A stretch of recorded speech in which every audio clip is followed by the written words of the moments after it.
브리핑 드리도록 하겠습니다.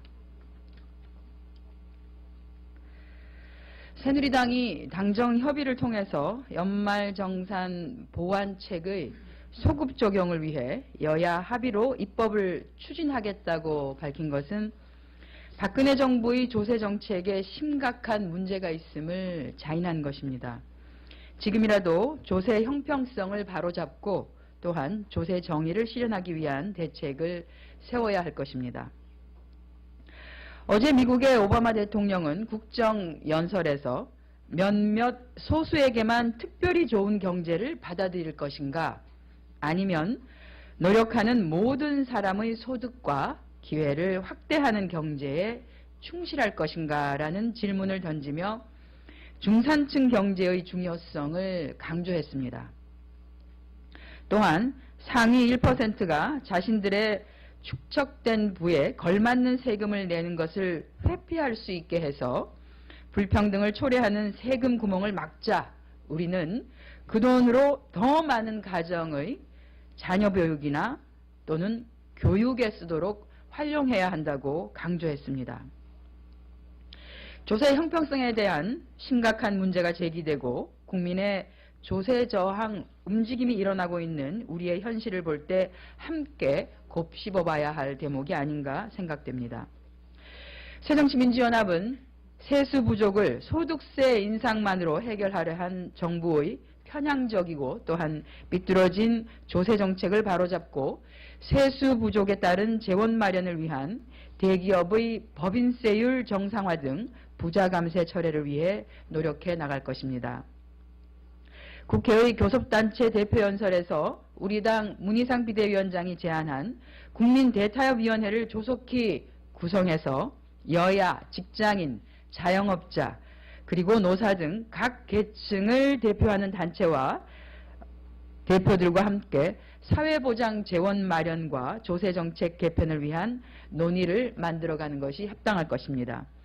새누리당은 빠른 시일 내에 연말정산 세금 부담 완화를 논의하기 위한 기획재정위 개최에 즉각 협조하고 우리 당이 제안한 국민대타협위원회 구성에도 적극 협조할 것을 촉구합니다. 일본이 최근 독도를 일본 영토로 표기한, 다시 하겠습니다.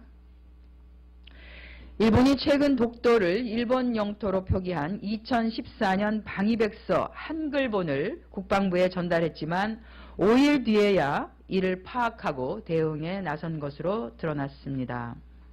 주말이 겹치면서 문서 수발 절차가 늦어졌다는 해명은 오히려 우리 정부의 독도 문제와 관련한 무능과 한심함을 더욱 부각시켜줄 뿐입니다. 국토를 방위하고 수호해야 하는 국방부마저도 이렇게 안이하고 또한 뒤늦은 대응으로 일관하고 있는데 어떻게 국민이 우리 정부의 독도 수호 의지에 신뢰를 보낼 수 있겠습니까? 계속되는 일본의 독도 영유권 주장과 전방위적인 도발에 맞선 우리 정부의 신속하고 또한 체계적인 대응이 아쉽습니다. 더 이상 늑장 대응과 눈치 보기로 일관하는 무능한 정부의 모습으로 국민을 실망시키지 마시기 바랍니다. 국방부를 포함한 관계 당국은 일본의 독도 도발에 대한 신속하고 또한 책임 있는 대응과 종합적인 대책을 마련해야 할 것입니다. 법무부가 새 추진 업무보고에서 이적단체를 강제로 해산할 수 있는 법적 근거를 마련하기 위해서 국가보안법 개정에 적극 나서겠다고 밝혔습니다. 이적단체 활동에 대한 처벌을 넘어서 선제적으로 해산시키겠다는 것인데 무분별한 이적단체 해산 명령으로 이어질 것이 불보듯 자명하고요. 또한 정부 비판 세력의 활동을 위축시키려는 의도가 아닌지 의심스럽습니다. 국가보안법 가운데서 이적단체 관련 규정은 지금까지도 정부의 비판 세력을 탄압하기 위한 수단으로 악용돼 왔다는 점에서 이러한 우려는 기우는 아닐 것입니다. 법무부가 불통의 정치를 가리기 위해서 사회 분위기를 공안정국으로 몰아가려는 것이라면 이는 용납될 수 없습니다.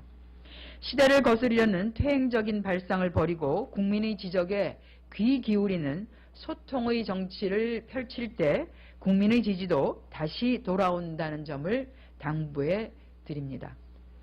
네, 이상 오전 현안 브리핑 마치겠습니다.